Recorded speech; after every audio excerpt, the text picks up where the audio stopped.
welcome to day 4. You guys are doing a great job engaging in the group and supporting each other. Before we start, I wanted to talk about some posts last night about some of you struggling to get started. I went to bed early last night, so I haven't had a chance to individually talk with you yet, but I will. But I also wanted to talk about this in this video because there are probably a lot of group members who are finding it challenging to get started as well. So you are still doing a great job. You are participating in the group, whether it's watching the videos, liking or commenting on posts, you are processing information, and we all have to do a little processing before we make a change. And processing is taking action. Don't beat yourself up.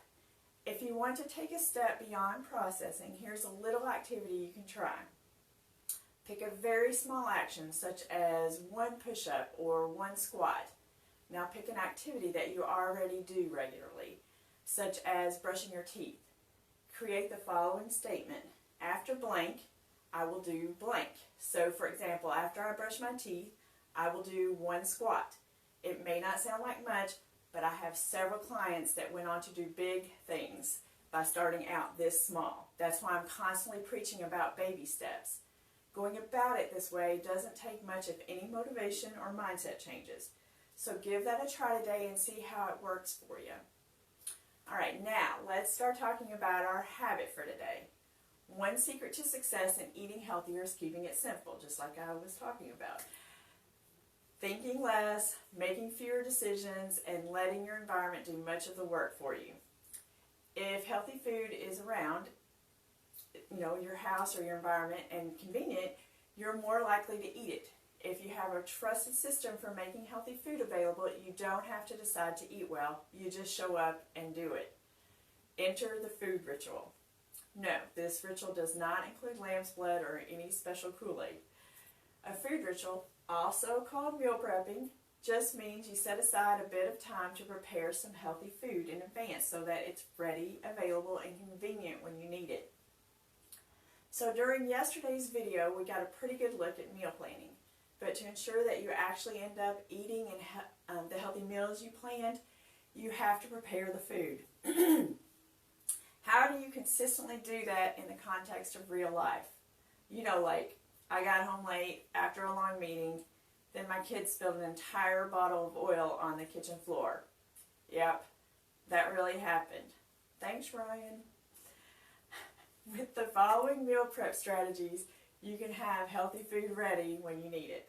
The result, a fridge full of fast, healthy options to choose from, even as life continues to unfold. So option 1, the Sunday ritual. You don't have to do this on Sunday, of course. You can choose any day you like. It's just that Sunday is often a time when people are more free, more relaxed, and more able to devote time to do this type of task. And it's a time when we're usually thinking ahead to the upcoming week. Whatever day you choose, set aside around 2 hours, maybe a little longer if you aren't used to preparing food. Look over your meal plan for the week ahead and your upcoming schedule and see what's happening. What challenges or opportunities might pop up? Where might you need some special preparation in advance? What are the quiet and busy times? You don't have to prep ahead for the whole week or for full meals.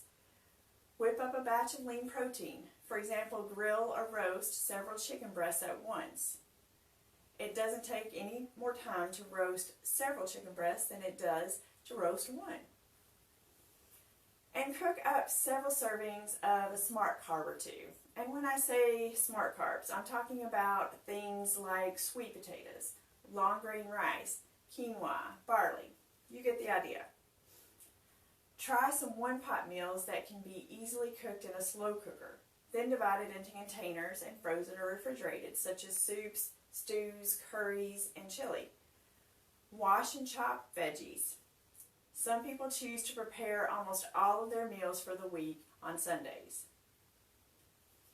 Others prefer to figure out which meals will be easy to cook just prior to mealtime and save them for later.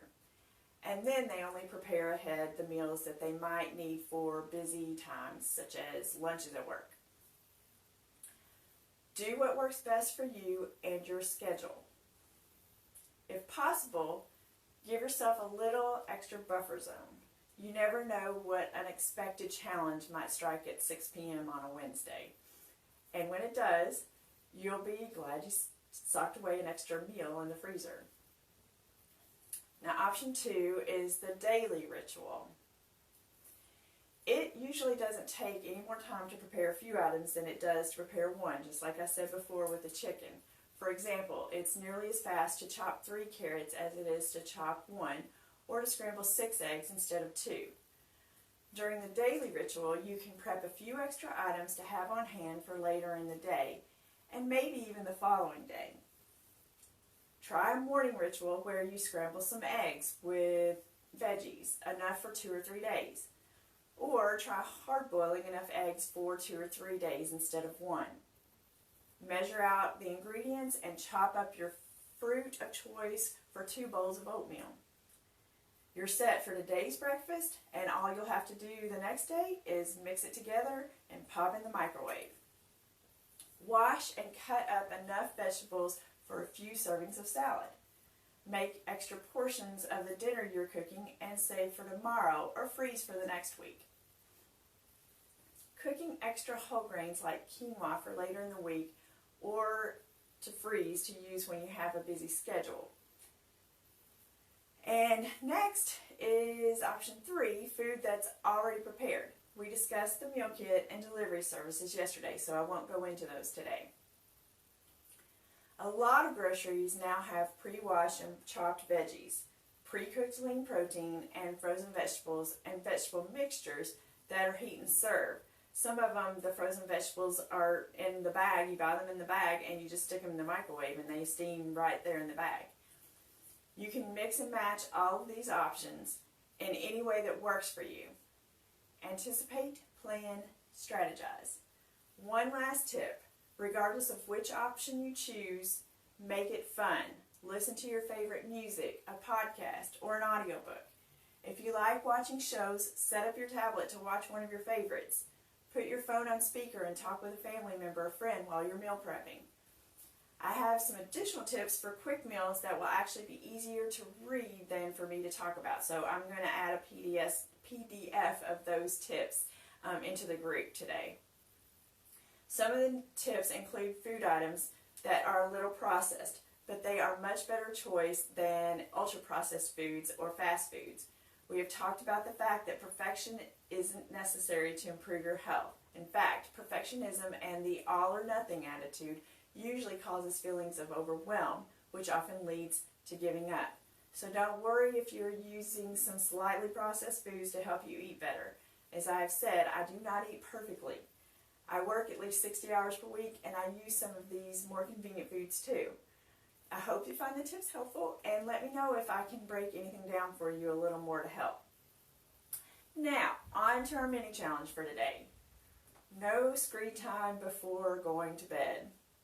This may be a tough one. I know we can get through it. Sleep is just as important as nutrition and exercise when it comes to improving your health. Good sleep helps our bodies and minds recover, keeping us happy, mentally focused, and healthy.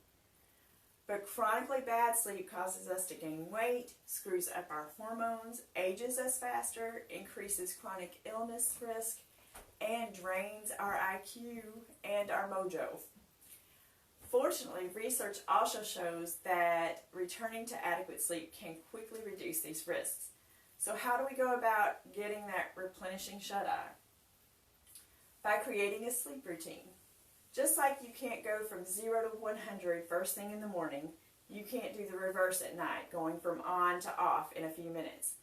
Your body needs transition time and environmental cues to wind down. So the first step to getting more and better sleep is to create a nighttime routine that tells your body that you are preparing to go to sleep. Over time, if you're consistent, your body will start the process of gearing down automatically. Now, in my program, we go into all of the steps for a good nighttime routine, but I'm not going to do that here. That would not be a mini challenge. So, we are going to focus on one of the steps, which is unplugging yourself from all screens at least 30 minutes before bedtime. Our brain produces melatonin as light levels decrease. Melatonin ensures deep sleep and may also help regulate our metabolism. If we have too much light at night, we don't get proper melatonin production. Yes, there are ways to dim your screens to reduce the impact, but it's much better to completely unplug yourself from the screen, especially if you are reading or watching things that increase your heart rate or has your brain going into overdrive.